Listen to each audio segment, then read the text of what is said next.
Congressman Adam Schiff of California for the House Intelligence Committee. Congressman, do you believe the president's account of James Comey telling him directly he is not under investigation? You know, it's hard to believe, honestly, anything the president says on the subject of the Russia investigation. But even if you accept him at his word, it's breathtaking, because what he has just admitted is he has dinner with Director Comey at Director Comey's request. Comey wants to keep his job, and in the context of Comey wanting to keep his job, he asked Comey, am I under investigation? And Comey supposedly tells him no. And when he wants to know whether he's going to stay on as FBI director, the president says, we'll see.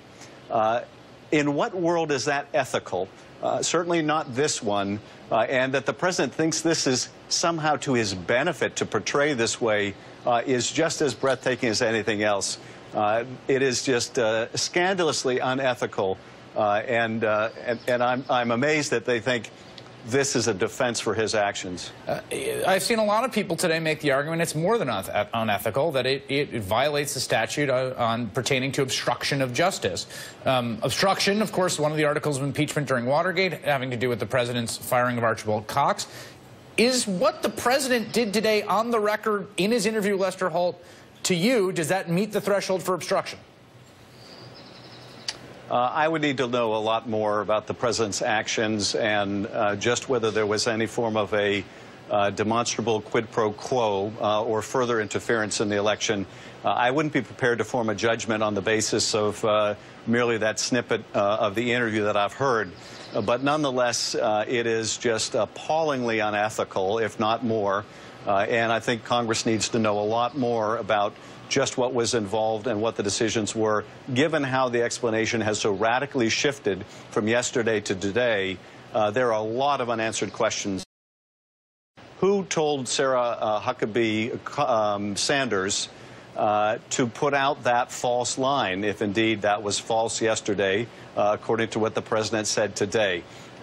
It's just astonishing that they would turn 180 degrees from where they were yesterday on this. The president was also asked by Lester Holt about involvement in Russia. I want to play that clip for you. Take a listen. I have no investments in Russia, none whatsoever. I don't have property in Russia. A lot of people thought I owned office buildings in Moscow. I don't have property in Russia. I am not involved in Russia. No loans, no nothing. Are you satisfied that's the truth? Look, I don't think we can take the president's comments on this at face value by any means. And I think we need to do a thorough investigation into whether, for example, among other things, the Russians use tactics they have used in Europe where they try to financially entangle people. I don't want to read too much into the president's comments. He seems to be very focused in his statements and his tweets on the lack of his investments in Russia. He seems to say very little about the Russians' investments in him. His own children have said publicly that the Russians were major contributors or lenders or participants financially in their business enterprises here. So I think even taking the president for what he said, a very perilous thing to do, he has said very little about the Russian investment in he and his family. All right, Congressman Adam Schiff, thanks for being here.